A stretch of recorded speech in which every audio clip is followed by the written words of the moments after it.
Welcome, everyone. This is a part two in a three-part series with Gary Lachman.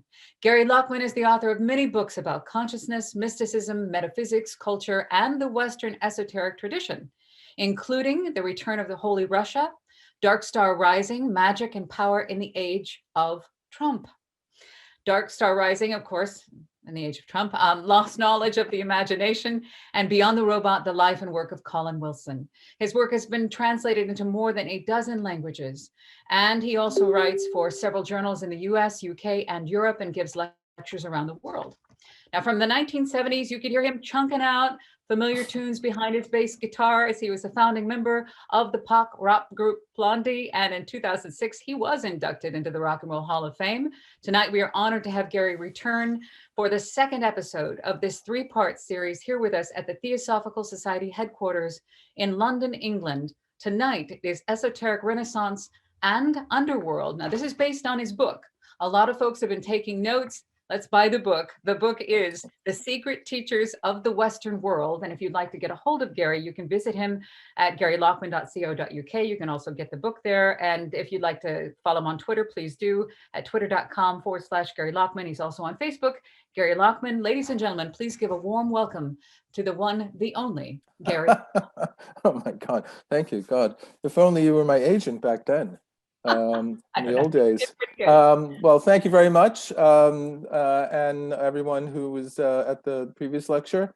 I'll do a little recap for those who weren't. But yes, I realize in a way that the title here, it's at least Underworld, it should have been Underworlds perhaps, because we are entering a period when this tradition, I just skated over in the previous talk, esoteric tradition, sort of the Hermetic teachings, the Gnostic, early Gnostic Christianity, then Plato and Neoplatonism, and then Kabbalah and things of that sort that, over time generally came together and were recognized as this sort of esoteric tradition. At this point, and we're going to cover about 1,000 years right now, sort of a millennium, it goes underground at different times. And initially, this is because of the rise of Christianity, even though there is an esoteric side to Christianity. But it's the, let us say, it's the literalist early Christians, more or less the Petran Church, the Church of Peter, that sort of persecutes the more symbolic or allegorical or analogical sort of reading of Christ that the Gnostics embodied, and also some of the early church fathers we looked at, like Origen, and there's others like Clement of Alexandria. And fundamentally, they incorporate sort of what we've seen as kind of Neoplatonic ideas. And if you remember, it's this sort of what's known as this emanationist kind of cosmology, or this emanationist metaphysics, where you have the one, which is beyond everything we could possibly say about it. Even saying that is predicating something about it. It's kind of committing the sin you're trying to avoid. Because the one, as we'll see, is so beyond anything we can comprehend that we can't make any positive statements about it. But then its very nature, like the sun, it radiates and it emanates, and from it comes nous, or the mind, and this is, and we can equate with the Platonic forms, the ideas. This is this intellectual realm, a pure idea that's descends from the one, and then we have what is known as the anima mundi, or the world soul. The ideas give everything form, the anima mundi gives things life, and it's a connectedness, what Plotinus called the sympathy of all things, that runs among everything. And a variety of different people over the ages would rediscover this in different ways. I mean, Jung called it synchronicity, things of that sort, and collective unconscious. This is one interpretation, and there's different levels of being, there's different levels of understanding the scriptures, different levels of understanding the writings in the Bible. There's the basic is this fundamentalist or literalist kind of way, which would be in an ontological realm equated with matter, with just the earth. And then there are higher sort of levels, and there are levels of being in human beings. If you remember the Gnostics, they had the Heilig kind of person who's just very earthy and pretty dull and not particularly imaginative and kind of needs direction. Then there's the psychic, which is in between, someone who's some awareness of kind of the spiritual realms, but it is not completely, immersed in them. And then there's the pneumatic, or the sort of higher types. And then there's different levels of being, different levels of reading, interpretation, hermeneutics, which is the science of understanding things, how we understand things and how we interpret them, and then different levels of actual being. And the sort of literalist church didn't sort of want that. They took everything kind of pretty literally. And I would say that there's one fundamental difference that runs through all of this history we're running through, is the sort of this literalist interpretation of things, and a more symbolic or allegorical, analogical. And I think we can roughly anchor those in the different ways our hemispheres, or cerebral hemispheres, understand and engage with the world. The left is very precise and pragmatic, and it's all about utilitarian, how to get on in the world. And the right is a more holistic, global, but more vague, kind of broader view. And it's through this that we experience what I'm calling sort of implicit meanings that we can feel, but we can't say precisely in the same way that we could say in a mathematical formula. Okay, so that this is kind of the backdrop to what's going to take place over the next sort of 1,000 years, where we'll see, as I said, this esoteric tradition having to duck for cover at different times. First because of the rise of Christianity, then because of the rise of Islam, and also we'll see how different individuals along the way seem to be able to embody both sides, the sort of the imaginative, intuitive, and the practical and utilitarian, the right and the left, and how imagination increasingly becomes something that's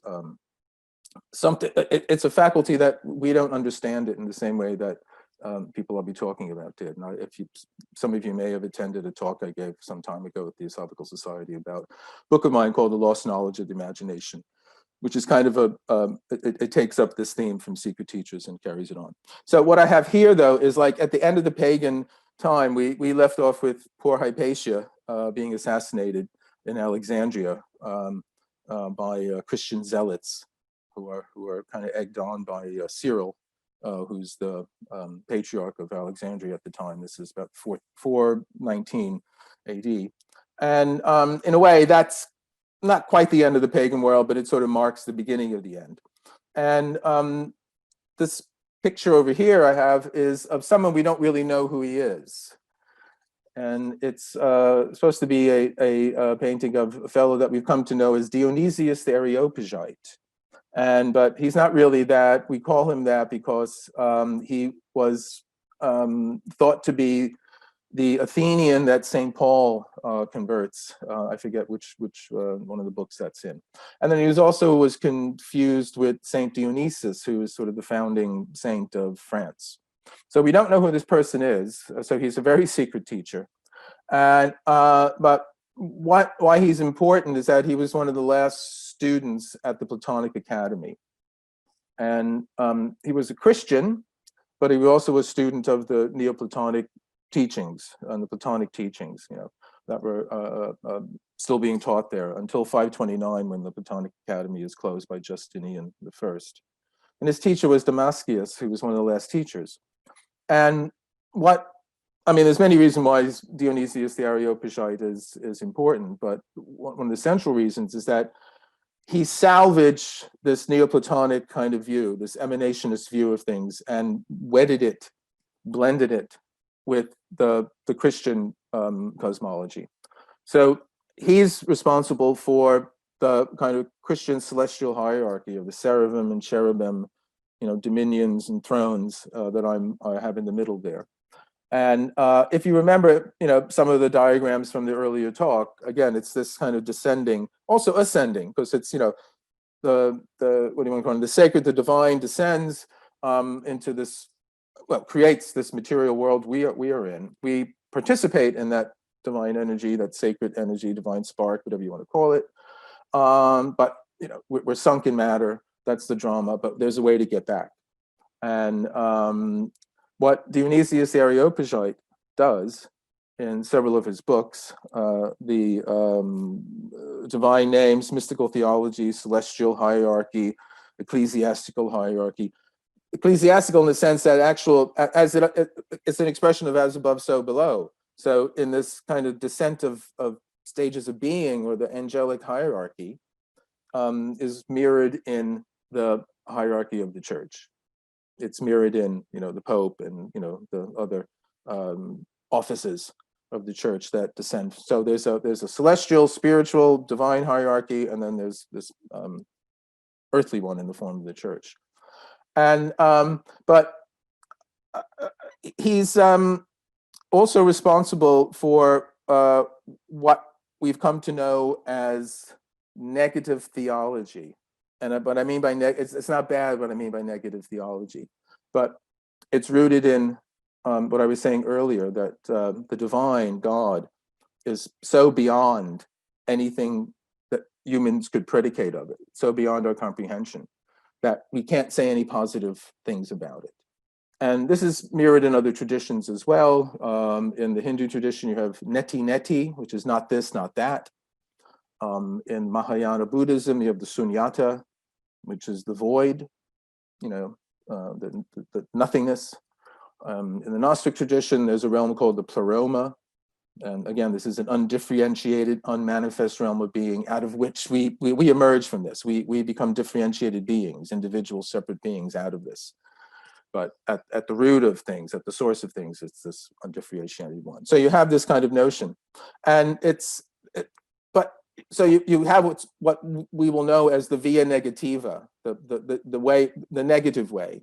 And we'll get onto that later on in the figure of Meister Eckhart, who's one of the key figures in the Middle Ages that teaches this way. But you also have the via positiva, because as we see here, Dionysius provides a kind of image. He provides a kind of symbol, a way for us to understand this. Yes, God may be, the divine may be beyond anything we can say about it, but we can approximate it. We can point towards it. I mean, Ludwig Wittgenstein, one of the most important philosophers of the 20th century, he said the most important things can't be said, but they can be shown. You can point to them, and great works of art and literature do that. They don't spell them out in a formulae. Okay, so this is one of the things that's important about him. But on our earthly plane, the closest thing we get to God is light. And so if you've ever enjoyed stained glass windows, and this is one of the rose windows from Chartres Cathedral, you have Dionysius the Areopagite to thank for that. And I will get around to telling you that. So even though God ultimately is unmanifest in this realm that's beyond anything we can comprehend, on the earthly plane, the analogy, the correspondence with the divine is light. And it was Dionysius's sort of cosmology about this that led later on to the rise of the Gothic. But before that happened, there was something else. Oh, why is this doing this? What's the matter? It's not letting me go to the next slide. Oh, there it is. Okay. Okay. I had to do it that way. All right. Yes, we had a little incident in history known as the collapse of Rome. It didn't fall in a day. It took a few centuries, and it wasn't all one thing. It was gradual, but sort of the largest empire after Alexander's collapsed, and there's a whole variety of different reasons. If you know the I Claudius show from years ago, that was one reason. You had the emperors who were absolute egomaniacs and megalomaniacs and decadent kind of characters. It had grown too big. It spread out too wide. That's why what you wind up having is Rome and then Constantinople, which plays an important part in this story as well. So for a variety of reasons, the Roman Empire collapses. So we've seen the collapse of paganism, or the end of sort of the pagan world, rise of Christianity. Christianity takes over Roman Empire, basically, and then it collapses itself. And I have here the beginning of the dim ages. And I say that because in recent times, there's a variety of sources, documentaries, and so on, telling us that the Dark Ages weren't as dark as we're assume, and we shouldn't have this kind of attitude about it and all that. So I'm making a compromise that maybe it's not the Dark Ages, but it certainly was the dim ages. And the main reason for that is that we lost all of the learning of the pagan world. We lost all of the learning of the pagan world. That's why it was very, very important and significant. Those are weak terms for what Dionysius the Areopagite did, because he took sort of the essence of the pagan cosmology. And this is the beginning of sort of Plato becoming part of Christianity. There's always, even though he was kind of like rejected, he's always kind of getting in by the back door, as it were.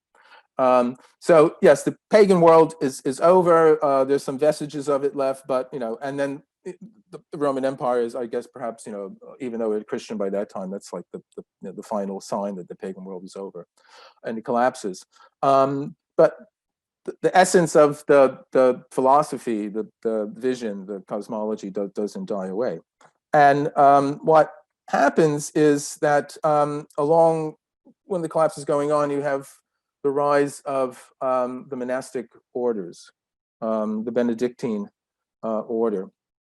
And in 529, which is around the same time as the Platonic Academy is closed down, Monte Cassino, which is the first Benedictine monastery, gets going in Italy.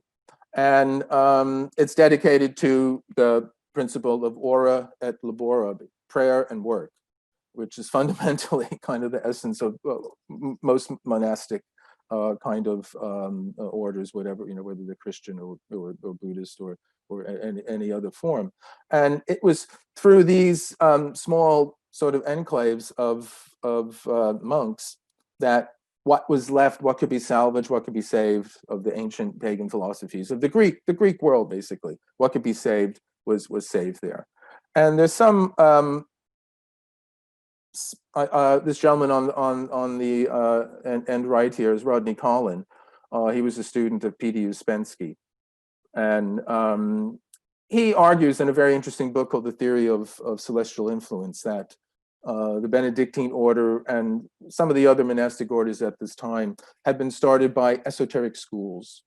The notion of esoteric schools is that hidden from view, there is a, how should we say, purposive collaboration of different individuals who want to carry on the esoteric tradition. And so they work behind the scenes and interject into society at different times. I mean, this is more or less what Madame Blavatsky would be talking about much later, although she locates the esoteric schools in Tibet and in India. But whether this is the case or not, we don't know, but it certainly was the case that during the dim ages, the little bit of candlelight that was available in terms of enlightenment, not only spiritual enlightenment, but just intellectual enlightenment, books and things of that sort were going on in the monastery. And there's, I don't know if you know, there's a very interesting science fiction novel written in the 50s called The Canticle for Leibowitz.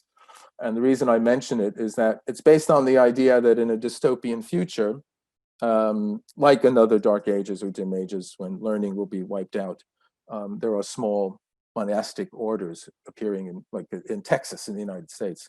And the fellow who wrote it, Walter Miller, he was led to write the novel because he was one of the bombers involved in the bombing of Monte Cassino in World War II during the last offensive on Rome. So sadly, the monastery was destroyed, but this led to him writing this book. But who picks up the momentum at this time when the West is entering the dim ages is the Arab world. You have the rise of Islam. And even before the collapse of Rome, precisely because of the rise of Christianity, many pagans, and again, these are followers of the Greek philosophers and all that, leave Alexandria. They've seen what's happened to Hypatia. And many of them find themselves in this place called Haran, which is here, this ruin here. And Haran's mentioned in the Bible. I forget exactly where, but Abraham refers to it somewhere. The name itself means crossroads, and it was a very important trading city at this time. It was founded around 2000 BC. It was destroyed in AD 1271 by the Mongols when they, sort of just spread out across Central Asia and, became one of the largest empires ever. But prior to that, when this kind of pagan diaspora, this Hermetic diaspora happens with the rise of Christianity, many of them go to Haran. And it becomes a place that's known as the city of the pagans because they refuse to convert to Christianity. They refuse to convert to Islam. And it's kind of like, they're carrying on from what was happening in Alexandria, where you had this, a variety of different teachings were there. It was a sort of polytheistic society. But something happens in about 830, and this is well on the way of, Islam taking over. But the Abbasid Caliph al-Mamun passed through Haran on his way to some battle or something like that. And he asked the people there what their religion was. And they said, we are Haranians. And he said, well, that isn't quite good enough. I mean, what's your actual religion? What's your holy book? Who are your saints and all that? And, they were just multicultural. They didn't have any one particular thing. There were some Christians, there were some pagans, there were Gnostics. Again, it was kind of Alexandria. So he actually said, well, look, I'm on my way to this battle. I'm going to be back in a while. And you better decide who you are.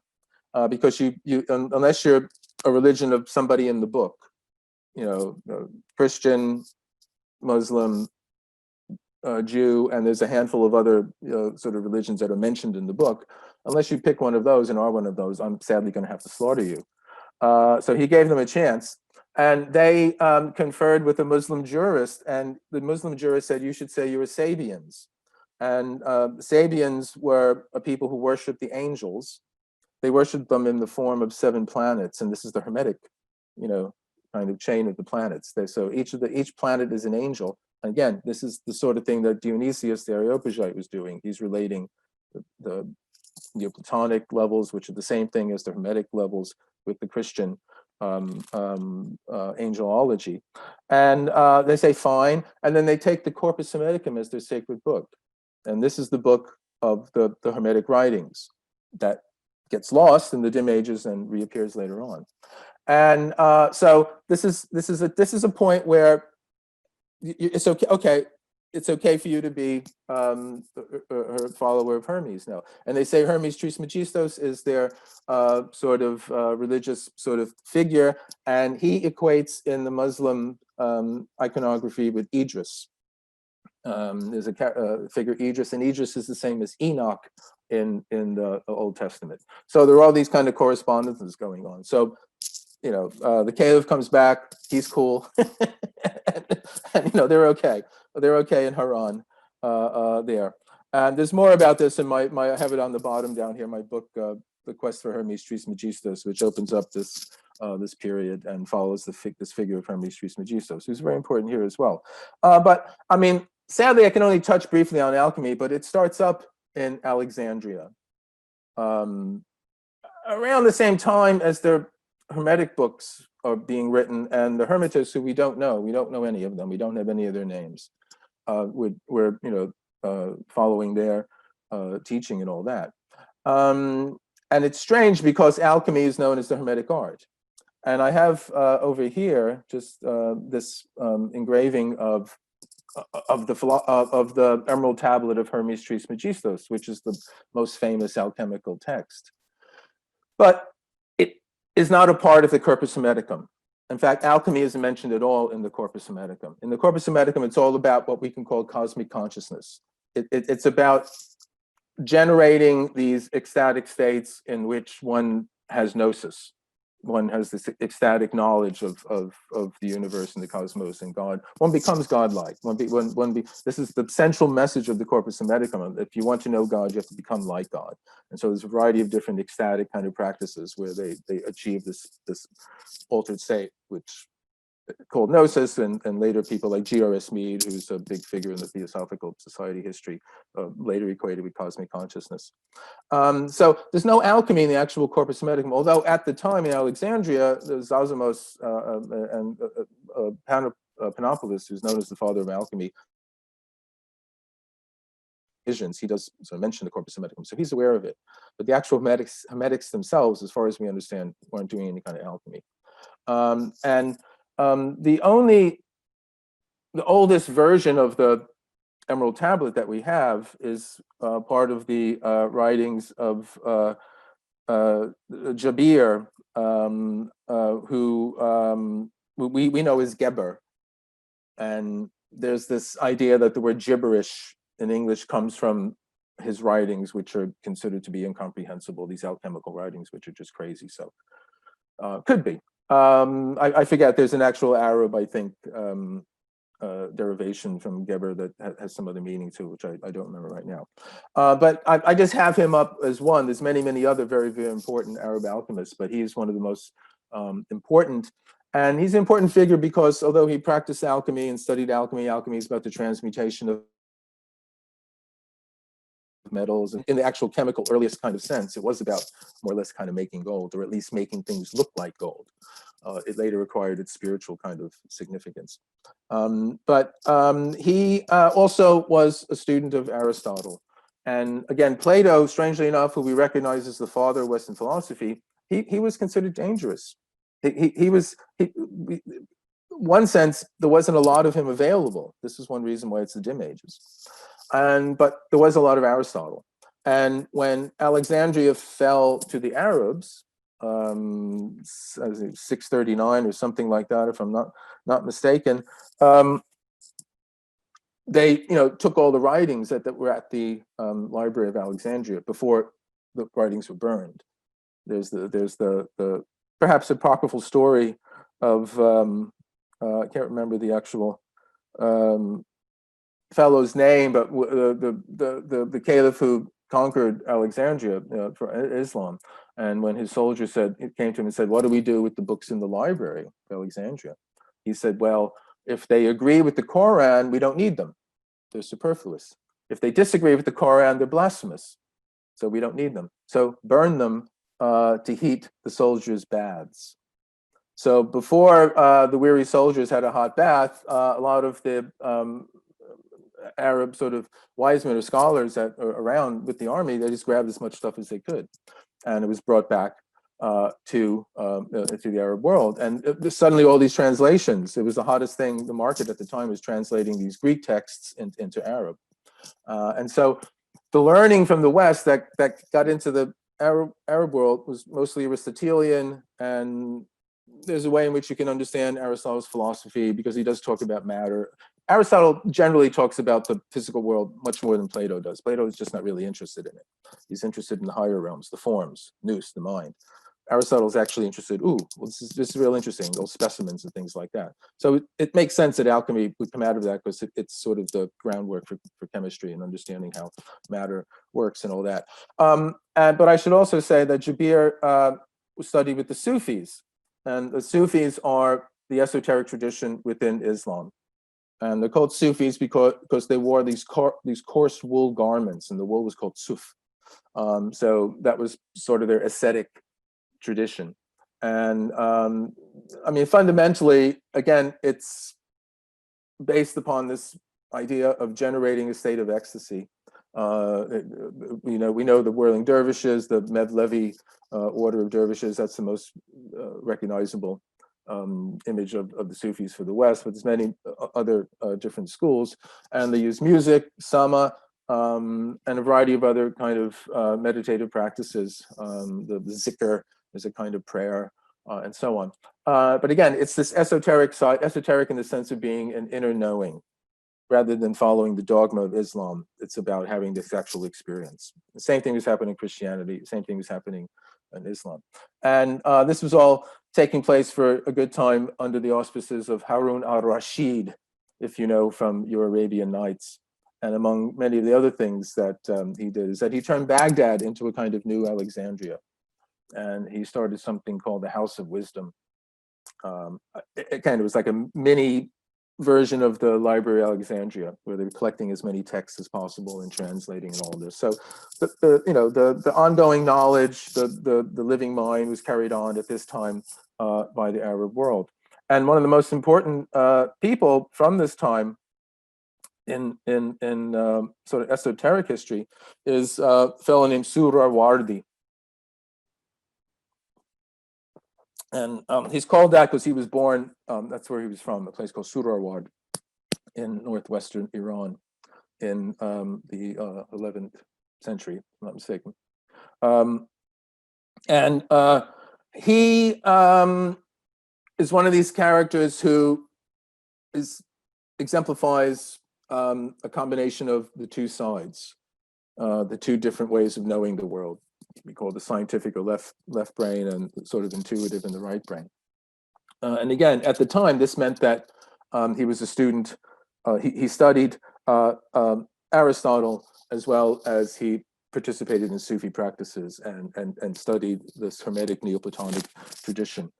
He was known as the Sheikh of Illumination, Sheikh al-Ishraq, but also the martyred Sheikh, because he was indeed executed in 1190. Sorry, it's the 10th century. 1191 in Aleppo, under the orders of the great Saladin, and for precisely the same reason that Socrates was given the choice of exile or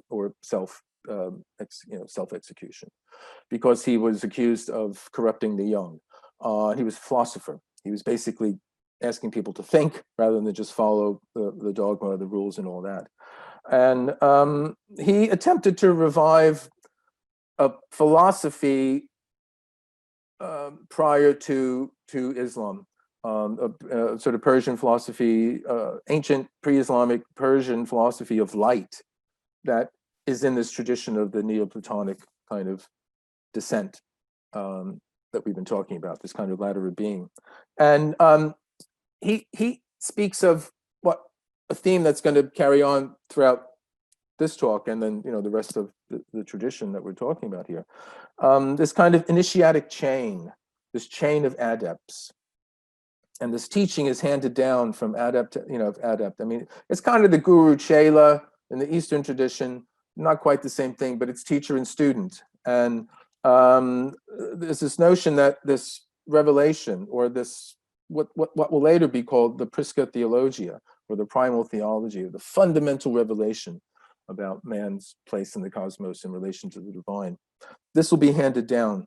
This is the image. It's kind of cascades through the ages, and it starts with Hermes Trismegistus, who we'll talk about later on, Zoroastria, and then Pythagoras, and then Plato and Plotinus. So each of these mages, each of these sages, they learn from the one before, and they pass on to the one after.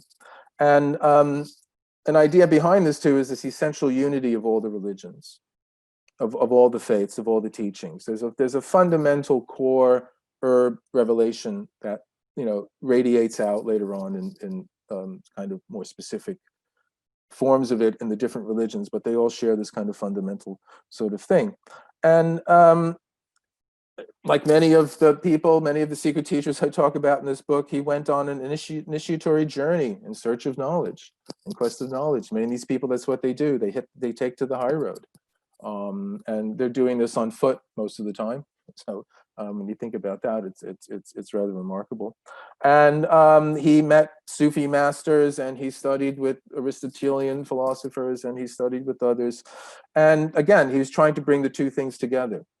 And he was interested in being able to communicate with those who aspire at once to both mystical experience and philosophical knowledge. Because in one sense, having the mystical experience without the intellectual equipment to understand it's fun, it feels good, but you don't have much takeaway from it, as we say these days. And And the other way around, to have the philosophical equipment, to have the analytical powers, but not to have the experience, well, you're kind of, you're revving your engine in neutral. You're ready to go, but you have, nowhere to go because you don't have the experience. So the idea is to bring together, and again, it's very simple. It sounds simplistic, but it is the two sides, the two different ways that we have of knowing the world. And so this is one of the things he wanted to do. And Suhrawardi is on the via positiva. He's not on the via negativa. He's on the via positiva in the sense that it's through symbols, images, stories, narratives, through the imagination that he's able to ascend, kind of the Hermetic chain, or the ladder of light, as you want to call it. There's a name of a book about Kabbalah that I read ages ago, had it. It's through this way of using the imagination. And the imagination is something that becomes increasingly the tool, let's say, or the faculty, or the precision instrument that these kind of Hermetic journeys are going to be taken. And he takes them in a realm that the French phenomenologist and scholar of Persian mysticism, Henri Corbin, will call the mundus imaginalis, which means the imaginal world. And the imaginal world is situated between the purely conceptual world of the Platonic ideas, the mind, the nous, the first little drop out of the non-manifest divine, it's purely conceptual, and the physical world that we're in now. It occupies a middle space. And this is not, it's not the imaginary, it's not make-believe. This is why Corbin had to coin a different phrase. It's imaginal. And the idea is that the imaginal realm is a precise order of reality, which requires a precise mode of perception. And the imagination becomes a kind of precision instrument that different secret teachers on the way will learn how to discipline. And it becomes their microscope, it becomes their telescope. I mean, again, I did my little book, Lost Knowledge of the Imagination, and it's basically about how we understand the imagination as, that's just your imagination, you're fooling yourself, or wouldn't it be nice, it's wonderful, daydreaming some wonderful thing, win the lottery and go to Tahiti or whatever, wherever the COVID restrictions don't apply. And whatever, or yes, the cutting edge of technology imagination, or we grant it some place in the arts, but it's some substitute for reality. It's about something it's not yet, let's say. But they're talking about imagination in the sense of not a substitute for reality, but a way of grasping reality. It's a cognitive tool. It's something we're able to know things. That's why the book I'm referring to is called The Lost Knowledge of the Imagination. We can know reality through the imagination. This is something that these figures and other ones, they all accept and participate that. And this is sort of what we lose at the end of this talk. If I get to it, we'll see how this kind of goes out the window. And Suhrawardi talks about going to a place called Na Kojat Abad, which is the country of nowhere, meaning that it's not a place out in the physical geographic world, it's an inner space. It's an inner world. It's an interior journey.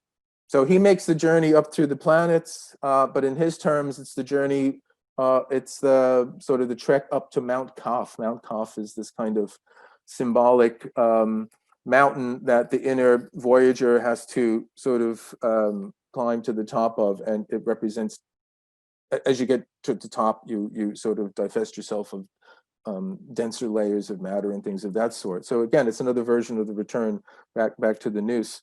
And I have this photograph of Corbin there with Jung, and they're at Casa Gabriela, one of the Eranos meetings in the 1930s, I would suspect, or 40s.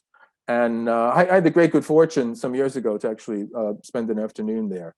The Eranos meetings were these meetings that people like Jung and Corbin and Mircea Eliade and Gershom Scholem and Joseph Campbell and many others attended every year, where they had these discussions. And it's a wonderful, beautiful scenic spot on the shores of Lago Maggiore in Switzerland, in an area of Switzerland near the city of Ascona called Ticino, which is Italian-speaking Switzerland, but it has this Mediterranean kind of climate in the middle of Switzerland. So I had the fortune to be actually shown around Casa Gabriela by Richard Tarnas. If you might know, he wrote The Passion of the Western Minds some years ago. So any case, so Jung himself took voyages into the Mundus Imaginalis, if you know his red book, his descent into the unconscious.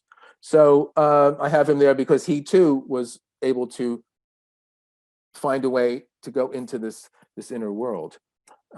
So this increasingly becomes the terrain that the secret teachers are going to explore. And another very important part of this tradition I can only touch on that requires a precise discipline of imagination is Kabbalah. And I said up and down the tree of life. Again, you might remember from the first talk, I had an image of the tree of life near to Gurdjieff's idea of the ray of creation and the Neoplatonic sort of descent from the one and what I've been talking about. And very similar here. One of the things about Kabbalah is that language is very important. The Hebrew alphabet is supposed to be actually at the basis of all of reality. So where Pythagoras had number at the basis, the Kabbalists had Hebrew alphabet, although they actually gave to each of the letters of the alphabet a numerical values, and number was something important there too. But although what Kabbalah kind of officially was all codified in the 12th to 13th century in Spain, in France and Spain, its roots go back much earlier. And to what's known as kind of the throne mysticism or the chariot mysticism. This goes back to Ezekiel's vision of the chariots and the vision of the throne. And again, it's the imagination. And it's very, very transgressive. It's very esoteric in the Judaic tradition because no images, just like in Islam, no images. You can't have images, no graven images. That's why there's no pictures of Muhammad and so on. That's why you can't say the name of God correctly. If you do, the whole universe will disappear. So the closest we get to is Jehovah, YH, Yod He Vo He. It's called the Tetragrammaton. So strangely enough, God is a 4-letter word because that's what Tetragrammaton means in Greek. So God is just a 4-letter word. But in the sort of foundational kind of mystical practices that later led to Kabbalah, the mystics would visualize, if you know the story of Ezekiel, he sees this chariot in the sky and the burning wheels, and Eric von Däniken said it was a UFO, but it's probably something more along the lines of Jung, something coming from the collective unconscious. And so you visualize that. You visualize it as vividly and intently as you can, and then it raised you up into that realm. And so that lay at the roots of the Kabbalistic tradition. That is kind of, all this kind of stuff. Gershom Scholem says this Gnostic roots, the Kabbalistic traditions, others say no, it's a separate kind of thing. Back in Alexandria, all these people were talking to each other. They were all exchanging notes and all that kind of thing. And so it's very, very similar. But again, I emphasize the importance of language and words in the Kabbalistic tradition. And I have the figure of the Golem there. And if you know the legend of the Golem, going back to Rabbi Luff in Prague, the Golem is this kind of, it's made of clay and it's brought to life. This is one of the things about Kabbalistic magic is they're able to bring these inanimate things to life. And if you, on his forehead, they wrote Emeth, E-M-E-T-H, which is named God. But if you wanted to stop him, you crossed out the E, and that was meth, which is death. And so, but the Golem gets out of hand, just like the Sorcerer's Apprentice and all that. So what's happening in the West now with all this other stuff is that slowly we're getting a return of the sensibility that was, we had to leave Alexandria. This town ain't big enough for the both of us. So that kind of sensibility, the literalists had taken over more or less in a simplistic way, and the other people had to leave. But slowly it starts to come back, And early Christianity, as I'm sure you probably know, was not nature friendly. Nature was the realm of the devil, the demonic. The pagans worshiped nature, pantheism, and all that. And during this time, and up until what we'll see with any luck, the Renaissance, human beings were considered these lowly, wretched kind of creatures. And this was, the antechamber to the next life, and everything you did here was all about what was going to happen in heaven. But slowly, you start to get this turn where the sensibilities about paying attention to nature again. And we have to go back to Dionysius the Areopagite to thank for that, because in 862, John Scotus Eriugena, which basically means Johnny from Ireland, he translated one of Dionysius the Areopagite's works, the Celestial Hierarchy. And he was influenced by that, and he wrote his own work called The Divisions of Nature. And he accepts, he's a churchman, he's in the church, but he accepts this Neoplatonic vision. Now I have to make, this is one of the distinctions, I should probably made it earlier. In the Christian tradition, God didn't have to create the universe. It's an act of free will, complete free action by God. There's no necessary. We can't predicate any necessity of God. God didn't have to make the universe. Okay, this is creatio ex nihilo. Creation out of nothing. He just, boom, there it is. In the emanationist tradition, it's like the sun. The sun cannot stop shining. If the sun stopped shining, it wouldn't be a sun anymore. And in the Neoplatonic emanationist tradition, the divine emanates the world, just as the sun emanates light and heat. If it didn't emanate the light and heat, it wouldn't be the sun. So the divine can't help but create the world. And this is the distinction. The mainstream church doesn't like that, because it's, well, actually, you're saying there's limits on God. You're saying God didn't have to create the world. And this is one of the things that causes problems.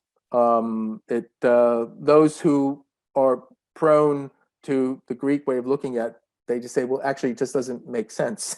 Just like out of nothing, bang, just did, and this becomes something that actually, some of the church fathers like Tertullian, they say, I believe because it is absurd.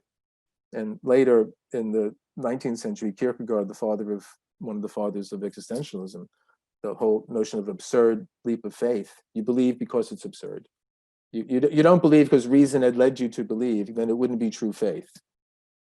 Reason cannot lead to faith, and even though there's many writings in the church about that. So this is one of the distinctions. But this idea that God radiates creation out of his very being, he can't help but do it.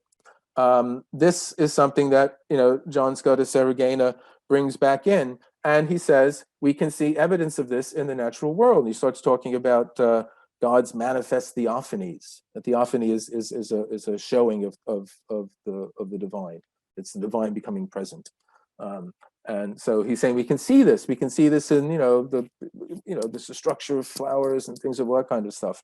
And this is where we start to have this kind of beginning of this notion of sacred geometry, and you start to get the idea of God the geometer. God created the world, but he used geometry to do it. And again, this is Plato. This is Plato coming back in. This is the Timaeus. And God starts to have the kind of compass, and he's kind of like, drawing circles and making graphs about things. And so there's this notion of God as someone who works through mathematics, and we can find evidence of his perfection in the world. And here, this is one of the transepts at Chartres Cathedral.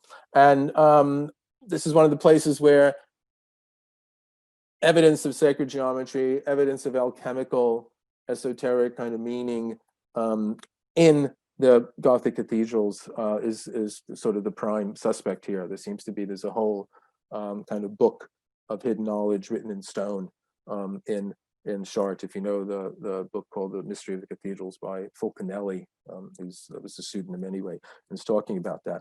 So we start to get this idea that nature's interesting in itself. It's not something to be kind of ignored. It actually has a meaning in itself. And the Gothic starts when there's a fellow named Abbot Suger, who he's known as the aesthetic abbot because he actually liked precious stones and he liked, works of art. And again, the physical world isn't, we don't have to reject it. It isn't evil. There's beauty in it and all that. He's given the job of redesigning and reconstructing Saint Denis Cathedral, and this is a place where the ancient kings of France were buried. And he has read John Scottus's translation of Dionysius the Areopagite, and he wants light. He wants light. He wants God to come into the cathedral. If you know, prior to the Gothic, it's the Romanesque. They're like fortresses. They're big, big buildings, big, thick walls, hardly any windows. To have the windows, have the light, you have to invent the Gothic. And so Neoplatonic cosmology leads to the invention of the Gothic cathedrals. And one of the other things that's happening at this time, many of the Gothic cathedrals are dedicated to Our Lady, Notre Dame. It's a return of the feminine. The mainstream Petrine church, early church, was masculine, was hierarchical. The Gnostics, they castigated the Gnostics because among the Gnostics, they saw women as equal. There could be women priests in the Gnostic, sects back then. This was something that the Petrine, the mainstream church, didn't accept. But you have this strange phenomena that in many of the Gothic cathedrals with, that are dedicated to Our Lady, you find the phenomenon of the Black Madonna or the Black Virgin. Images of the Virgin Mary that are black. And some speculation is that this is a kind of nod to the ancient great mother religions of the pagan world. We mentioned a few of those back, and specifically Isis. And if you know some of the images of Jesus, baby Jesus and Mary, and I said in the last talk, I showed the image of Isis where she's holding Horus, she's suckling Horus. It's practically the same image. And Egypt is known as the land of Kem, and this is a word for black. It's this dark alluvial soil that's left when the Nile floods and all that. So there's a wonderful book by William Anderson is about the Gothic cathedrals, where he talks about how in all of these cathedrals you have not only the Black Madonna, but you also have ancient sort of pagan symbols. There's the chevron, the lozenge. These are all spiral. These are all kind of referring back to the pre-Christian mother kind of images. There's also the Sheila Nagig, which is the squatting kind of female figure who's exposing her genitals, and it's a pure fertility kind of image. And what's that doing in a Christian kind of church? And the whole idea that many of the churches were built on the ancient pagan sites as well. So there's a slow kind of return of the feminine going on here, which is related to the imagination. It's related to a more symbolic way of understanding things. It's related to this other way of knowing that has got pushed out of the margins. And another expression of the return of the feminine are the troubadours. And troubadours, again, we don't quite know exactly how they started. Some people suggest esoteric schools started them. But what you had is in the 11th century, towards the end of it, provincial poets who sang of their ideal love for the unobtainable woman. And they began to travel across Europe. And suddenly women became this idealized image of man's hopes and spirituality and transcendence of the earthly and all this sort of thing. It was like the beginning of courtly love.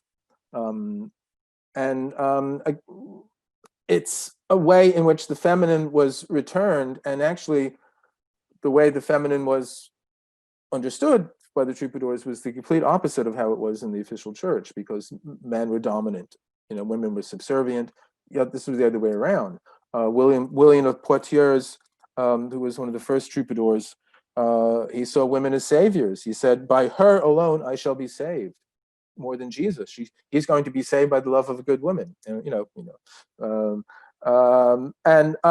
The idea was that it was an unconsummated kind of love, but it wasn't always. In Germany, the troubadours were known as the Minnezingers, but they were also called the terror of the husbands. So I guess when the crooners came to town and they started singing it up, ooh, the wives got, pretty excited and looked at their dull husband and,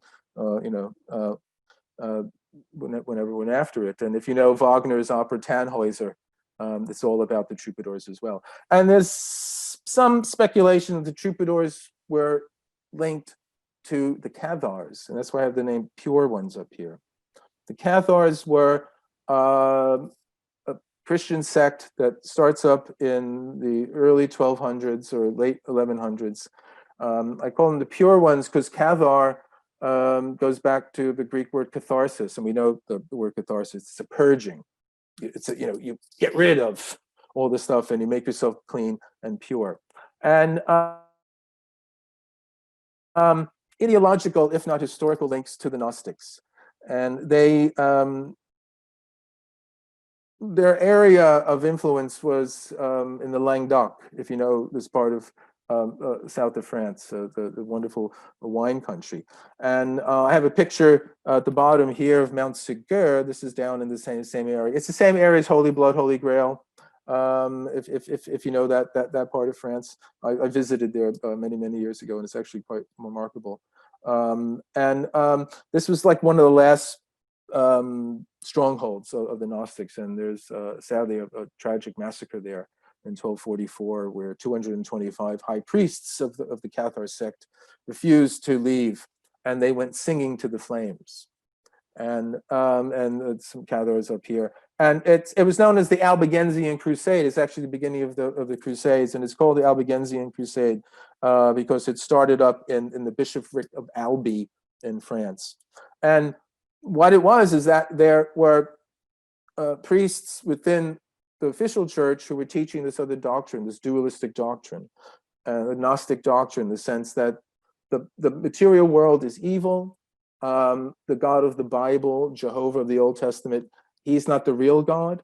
He's this demiurge, this kind of architect or kind of lieutenant God who was called in to create the world, but he became kind of obsessed with his power and forgot his position and forgot, that he was a lieutenant of the real God. And we're trapped in that world that he's made. And we live in a very Gnostic world, I would say, these days, because we have no idea what's true anymore. The whole world seems very false to us, although perhaps one of the agents of post-truth and alternative fact has been relieved of his position, so maybe things will get a little clearer in the near future. But it's just this whole idea that the world that we live in is not real. It's not the real world, and there's a higher, truer world, and that we have to somehow free ourselves of matter to get to it. And during this time, there was a whole culture and civilization in this part of France, in Languedoc. It was a flowering in the midst of the rather rough and crude Middle Ages. There was a flowering of civilization and culture in this area, and they even had their own language, Aquitaine. And a lot of it had to do with references sort of to the Arthurian kind of legends. Again, courtly love had a lot to do with that. Arthur, Lancelot and Guinevere. This kind of idealized vision of woman as a spiritual kind of savior. And there's some suggestion that they were linked to an earlier sect in Eastern Europe known as the Bogomils. Sorry. I'm going to go back. Oh, damn. Oh, yeah, the Bogomils here. And that's a Bogomil stone. Many years ago, I was in that part of the world, and I was shown some other Bogomil stones, and they're very strange. And Bogomil means beloved of God. But through some bad press, it also got turned into the term buggery, because they were accused of transgressive practices, because they believed they were free of sin and they could do whatever they wanted. So there's a lot of contradictions, because the Cathars themselves were actually kind of anti-sexual, because they believed procreation was a bad thing because it brought into the soul into the dense folds of matter. And often when one of their members was on his way out, they would help him go. So the idea of dying was good for them to get into the next realm. And they seem to have a kind of Gnostic practice as well. There was something known as the consolamentum, which was a kind of strange laying on of hands that went on after ritual purification. This was supposed to be some kind of transference of knowledge. And again, one of the central differences between the esoteric tradition and the mainstream tradition is esoteric tradition is about actual knowledge and experience. It's not dogma and belief and faith. It's knowledge and experience of these things. And I have Dionysius down here just because there's some speculation that the Bogomils themselves may have started up from the last vestiges of some of the ancient pagan groups that were still around at this time. And but another, and perhaps at this time, the central agent of what we're calling the via positiva and this kind of resurgence of the feminine was Dante.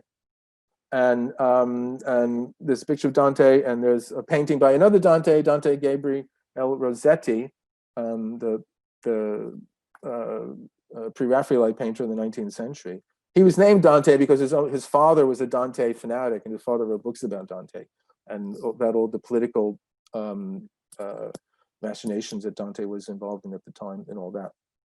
And but you know the whole story about Dante. Dante he sees Beatrice when they're both 9 years old, and he's transfixed by her, and you know she is just the most divine spiritual thing. It's the wrong word to use. He's ever experienced, and he meets her once, another 9 years later. So it's always from afar. He never, you know, actually talks to her, and she winds up marrying a banker. And you know, from our perspective, she's probably very attractive, you know, young woman, and you know, but she just is a regular, you know, person and had a regular life, and she died quite young. But for Dante, she was this vision of I mentioned in the earlier talk about Sophia. Sophia is the divine wisdom. And God, it's the feminine part of God that is lost from the mainstream and, you know, has descended into earth, and the Gnostics have to free her from her ensnarement into matter. And this was something that Dante saw in her. And he became involved with the group called the Fedeli d'Amore, and they were the faithful in love. And these were these poets who were trying to inject into Italian society at the time these new views, a kind of erotic spirituality, religious tolerance, and they also developed what was known as the sweet new style. It was a way of actually using the language that was very, very different. And Dante himself is one of these characters who exemplifies a kind of union of the two sides, because he was a poet, he had visions. The Divine Comedy is about this inner journey that he takes, you know, hell, purgatory, paradise. Virgil is the poet that leads him through the first two stages, but in order to get to paradise, he has to have Beatrice, the feminine, the Sophia. But he was also, you know, he was a very astute political thinker. He kept up to date with all of the, you know, developments at the time. He was a great reader of science of the time and all that. So again, he was somebody who was able to put the two sides together. And he, in some ways,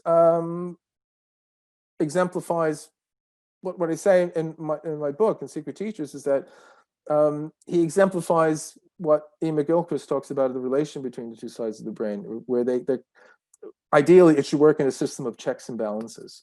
And I don't have the quote here with me now, but William Anderson, who I mentioned about the Gothic, he also wrote a wonderful book about Dante called Dante the Maker, where he says precisely that. And he talks about that Dante pursued both Dante was involved in both the active pursuit of knowledge, which is the left brain, going out of its way to learn about things, and then the intuitive possession of it, which is the right brain. It's a kind of knowing which we have already, which we can't really say how we know it, but we just know that we do. And I have this picture of the Templars here. I mean, because they shouldn't get left out of this, because they're one of these people who get, you know, they get called in whenever you need to explain anything. Who is responsible for that? Oh, it's the Templars. But the Templars were they were established in 1118 to protect Christian travelers in the Holy Land. And they were knights who dedicated themselves to this actual, you know, noble pursuit.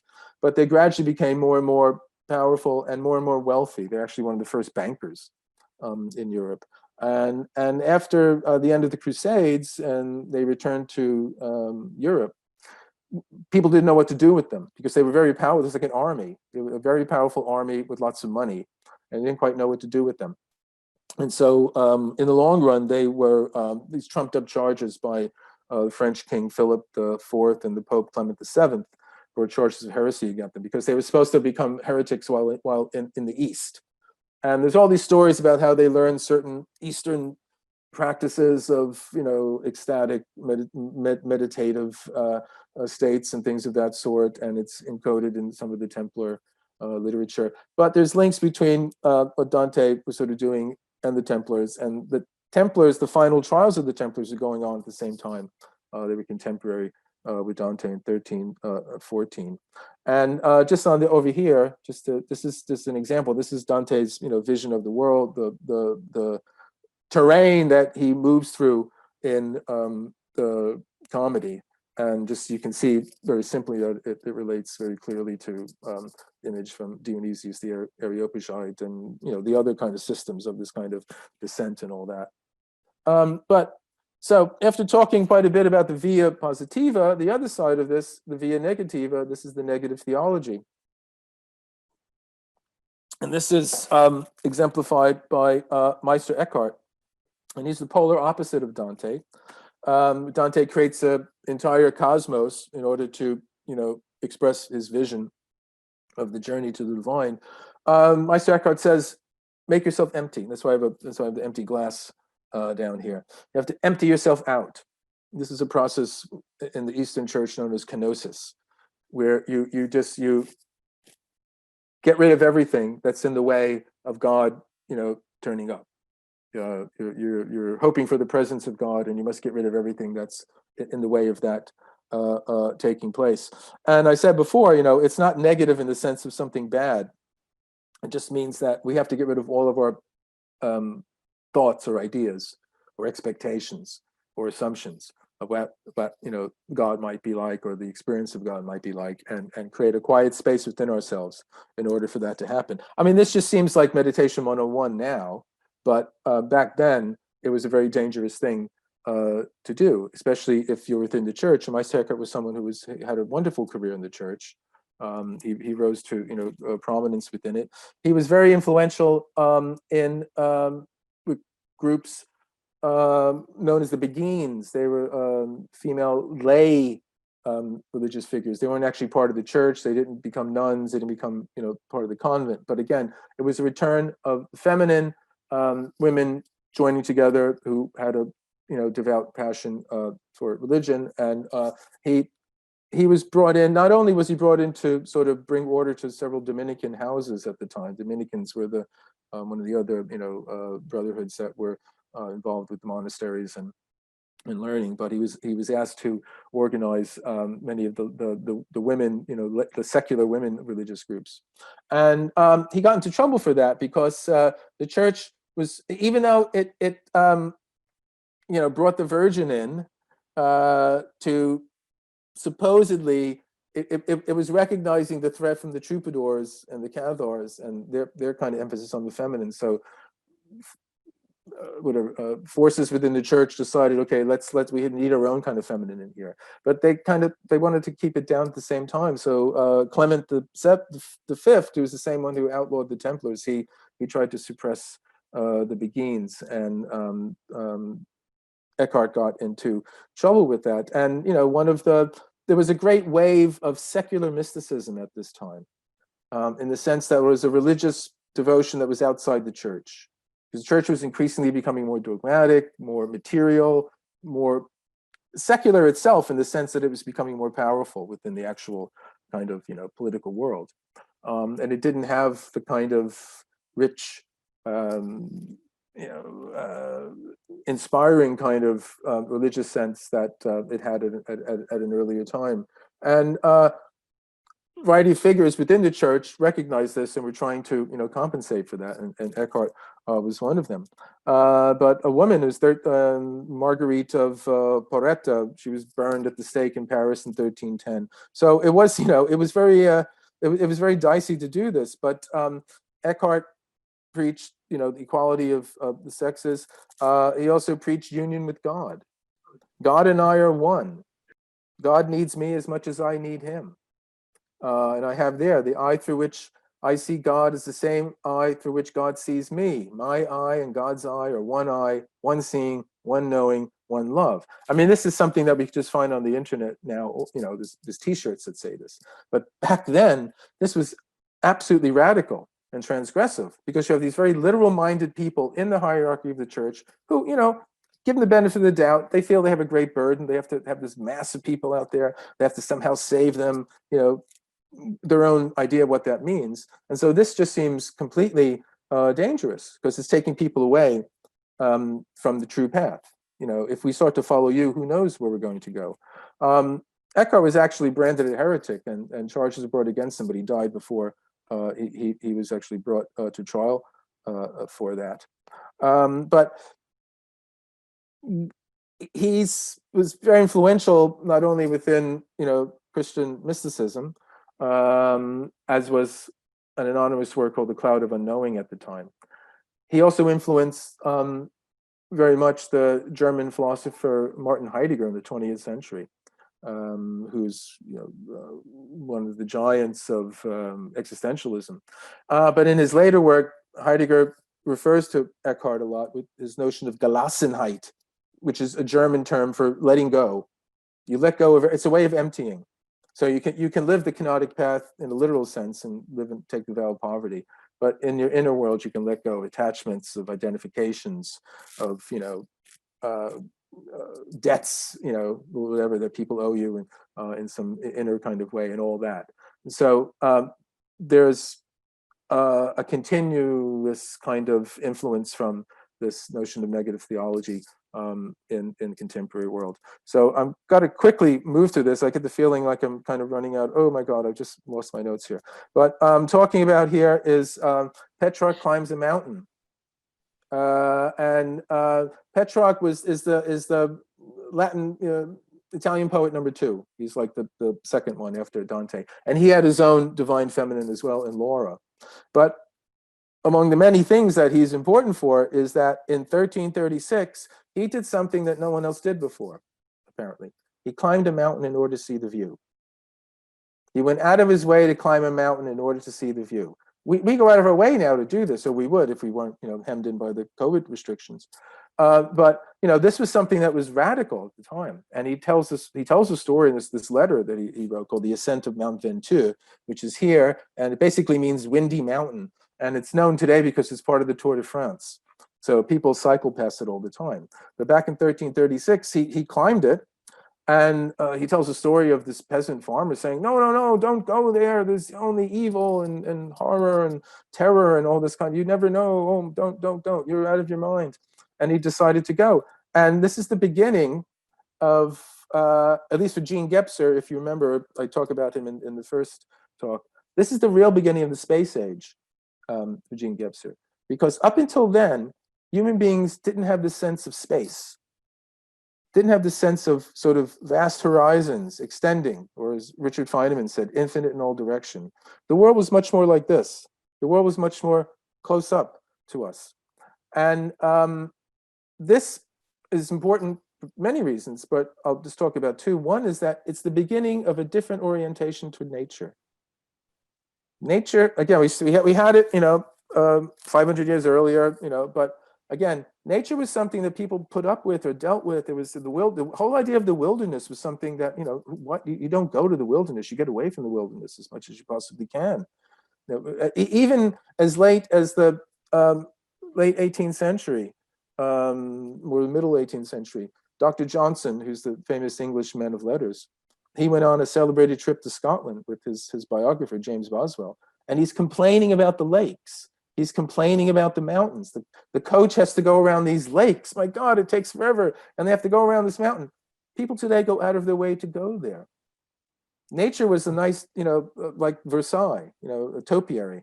You know, you trimmed it, you kept it really nice, you know, you manicured it.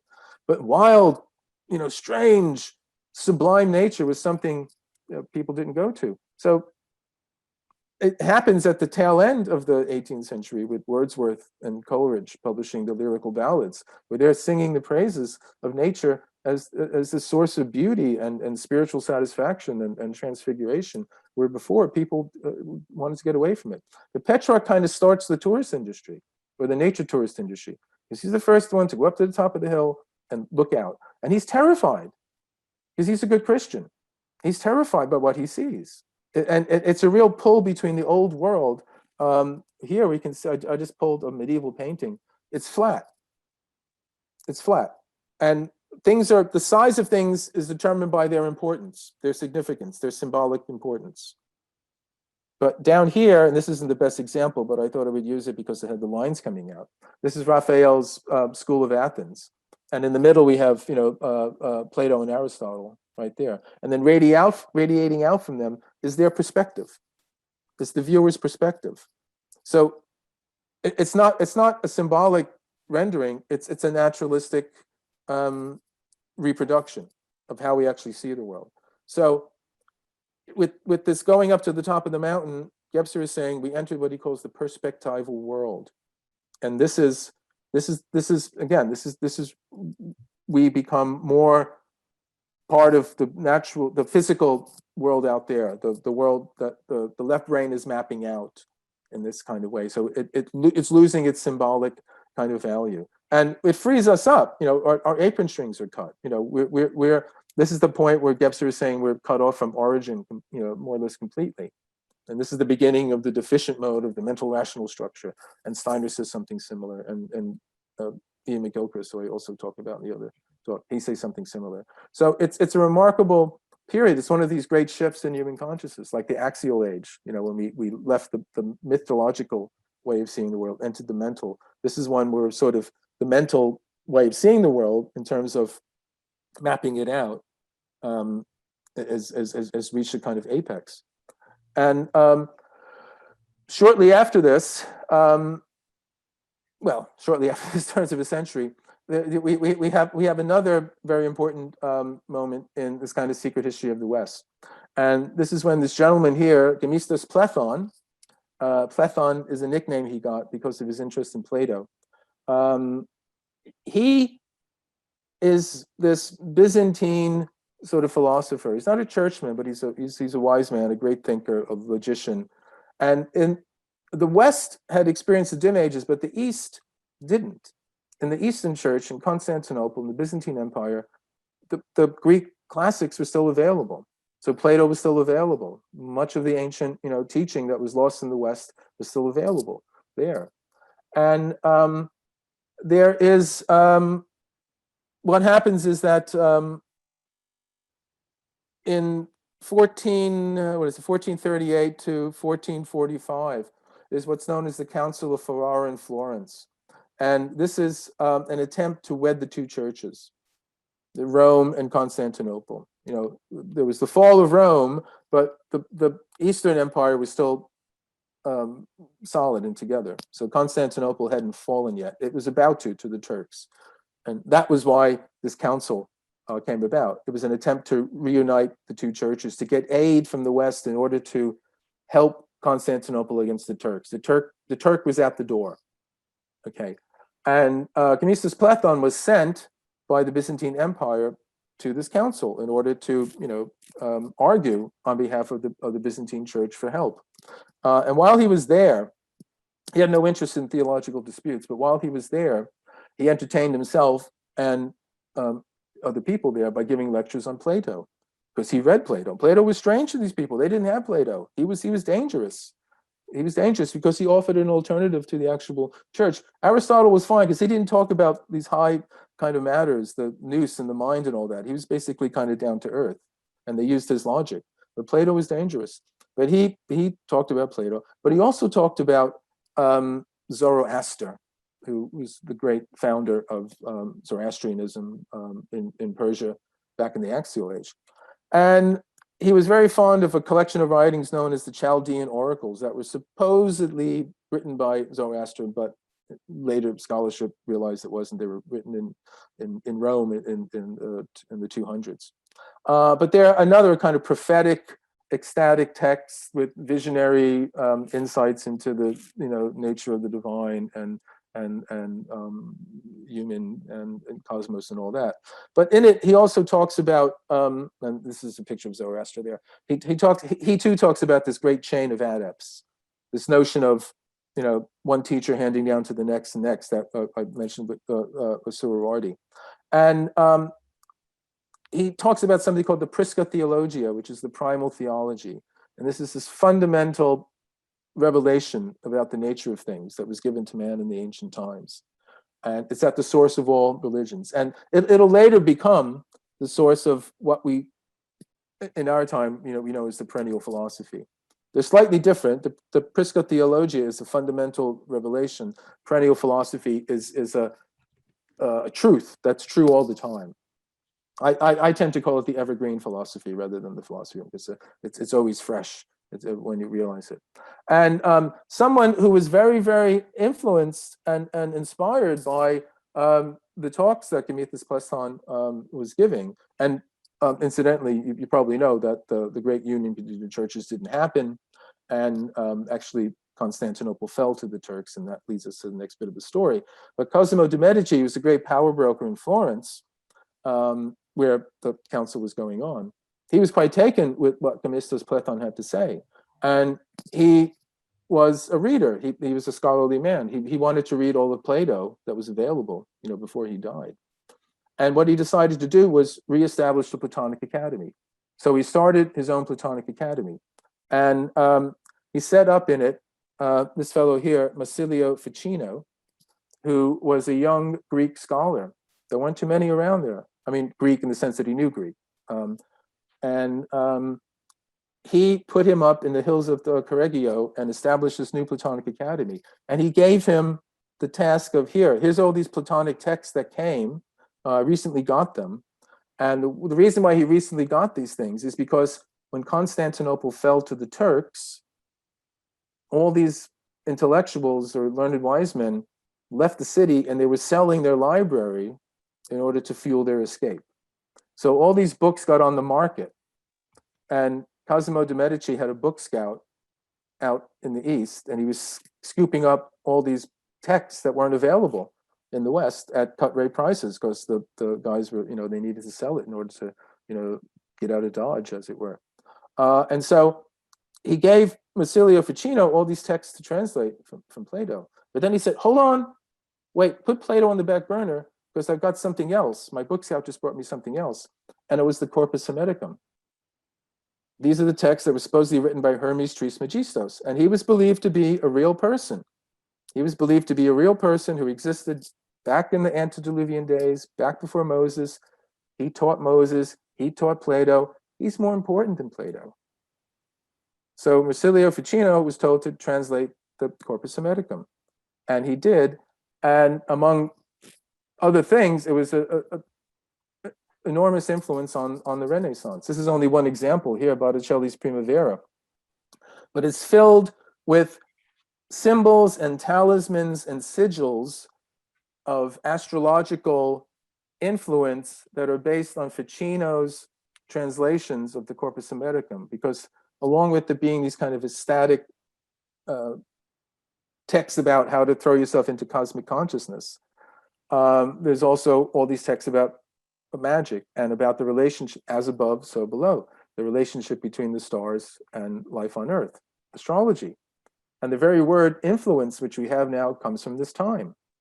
Because in order to understand how did the stars influence us, this notion of influenza, even the word influenza, for a flu, comes from astrology. It was some kind of subtle fluid coming down from the stars that actually affected us. And Ficino developed a whole kind of, we could call it a kind of hermetic therapy at the time, based on his understanding of the different planetary forces that became available to him through these different hermetic texts that were going on. And he was one of these ones who was able to kind of covertly introduce more Plato, more of the Greek philosophy into the Christian teaching. And from about this period on, for about 100, 150 years, Hermes Trismegistos and Jesus are fellow travelers.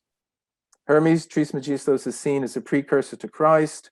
The Hermetic texts are seen to be some way predicting Christ. And so there's a brief period when it seemed like some of these ideas were going to be able to come back and be part of the mainstream. And one of the people who are influenced by Ficino is Pico della Mirandola, and he was a fiery, kind of very romantic character. How should we say, he was given to extremes. He's one of the typical kind of Renaissance characters who are given to wild kind of switches in emotion and fiery passions and all that. And sadly, he ended up as a follower of Savonarola. If you know who Savonarola was, he was this religious fanatic at this time who was responsible for the bonfire of the vanities.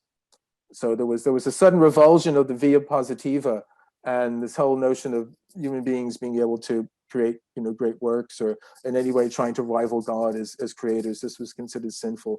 So the bonfire of the vanities was this basically, it was a bonfire of books, musical paintings, anything to do with the whole idea of the via positiva, the notion of imagination. But before he went to this other extreme, Pico was responsible for synthesizing a variety of different esoteric teaching at the time: the Hermetic school, the Neoplatonic, Plato, Kabbalah, Chaldean oracles, Judaism, Islam, Christianity, and he invented a kind of Christian Kabbalah, which became very influential with people in the 19th century, like the Hermetic Order of the Golden Dawn, which was the great magical society at the end of the early 20th century. People like Yeats, but also Aleister Crowley were involved in that. And most modern magic comes out of this as well. But his version of Kabbalah has later been repudiated by scholars like Gershom Scholem, who says it's not real Kabbalah because you have to be really Jewish and 40 and live in the ghetto in order to really do it.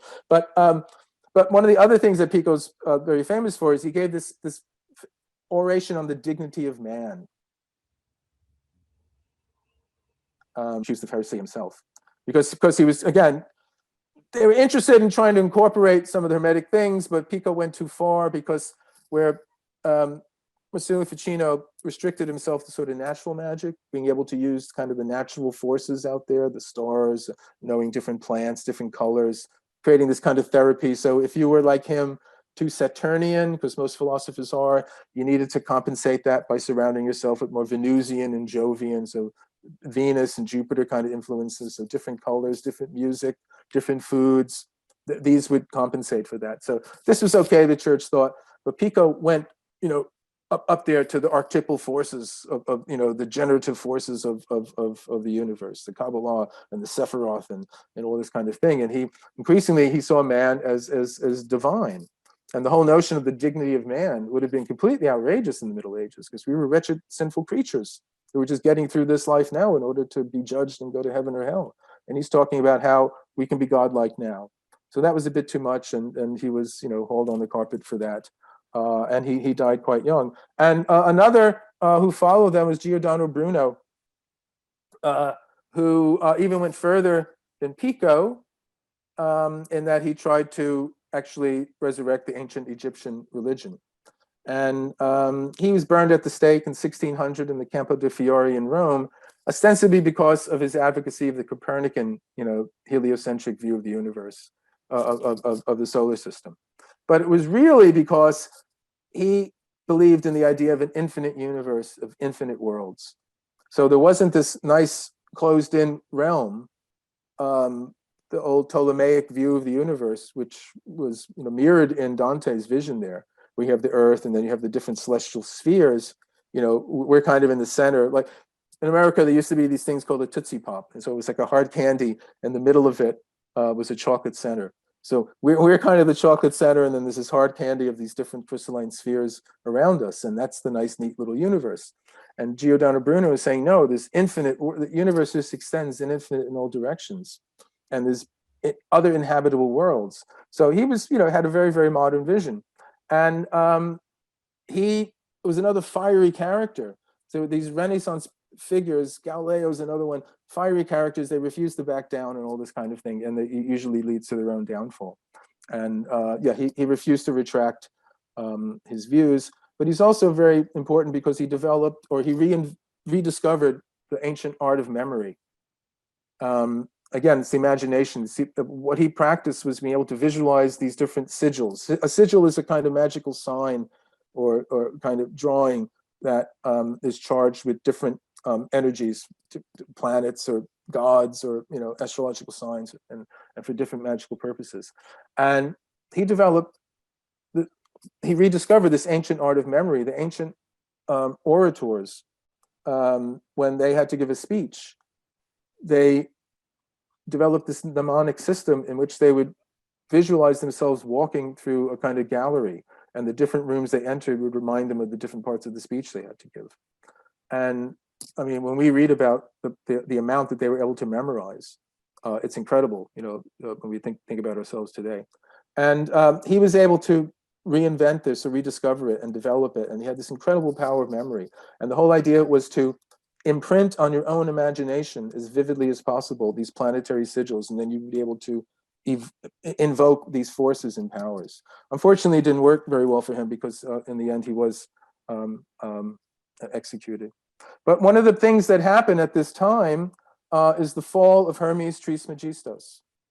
And it's through the hands of the rise of humanism that this happens. This is a picture of Hermes Trismegistus here. I said he was considered to be a real person who wrote these texts sometime before the flood, before Noah, in the way back time. But during all the kind of argument and controversy going on with the Reformation, James I asked this gentleman here, Isaac Casaubon, who was considered one of the wisest, most learned people in Europe at the time, to write a commentary on a history of the church that was written by the Counter-Reformation. And to make a long story short, Casaubon knew that one of the early church fathers had referred to Hermes Trismegistus as a precursor to Christ, and how he had sort of predicted the coming of Christ. And he knew that Hermes Trismegistus was considered to be one of the teachers of Plato, but he also knew his Plato. And he knew that in none of the Platonic dialogues that he had read was there ever a mention of Hermes Trismegistus. So you would think if Hermes Trismegistus was so important, at some point along the line, Plato would, give him a nod of thanks or something like that. And there's no mention of Hermes Trismegistus in any of the other ancient, writings that he was supposed to have inspired.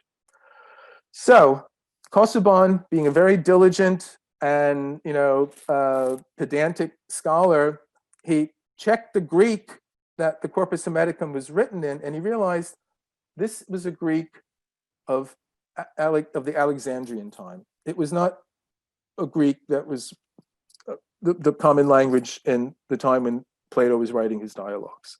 So the Greek that the ancient Hermetic texts were supposedly written in was actually a Greek that came after Plato. So he couldn't have influenced Plato. And it didn't happen automatically, but what happened eventually was that Hermes Trismegistus lost his street cred. The texts were no longer considered to be works of wisdom from before the flood. Casaubon said they were most likely pious frauds. They were most likely written in Alexandria in the early Christian time as a way to bolster Christ's importance. So he gave it the benefit of the doubt, saying it was a fraud, but it was a fraud for a good reason. And this happened at the same time that the church had finally decided that it didn't really want Hermes Trismegistus, it didn't really want Plato, it didn't want magic. One of the reasons that the Reformation happened was that the church was being accused of magic, and with the problem of indulgences. Indulgences were, what would happen is that a priest would come to your town and they would say, do you have any dead relatives? Oh, yes. Well, look, if you want them to get help in purgatory, just pay me something. I'll go back and I'll say some prayers and I'll fix it with God. So the whole idea was that the priests had these magical powers that they could go back and do something and help your relatives, and they were collecting on this. And this was scandalous to Luther, and this is one of the reasons why you had the Protestant revolution, is that they hated the whole idea that the church was involved in this kind of magic, because it was basically a way of making money. And so there was a sudden shift, and I have a picture here of John Dee, who I should speak of more, I don't have a chance to, and Edward Kelly, and there's an engraving of them in a graveyard raising the dead. And at this point, magic is suddenly verboten, and the rise of science at the same time teams up with the church to kind of put an end to the Hermetic tradition. And there's a massive book burning here at the end here. Edward the Sixth, who's the sort of the first Protestant king, and he's a teenager, and he orders all these book burnings at the time. So this is kind of the end, and this is when it goes underground. So I'll leave it at there. Think about it, have some questions, and I'll be right back.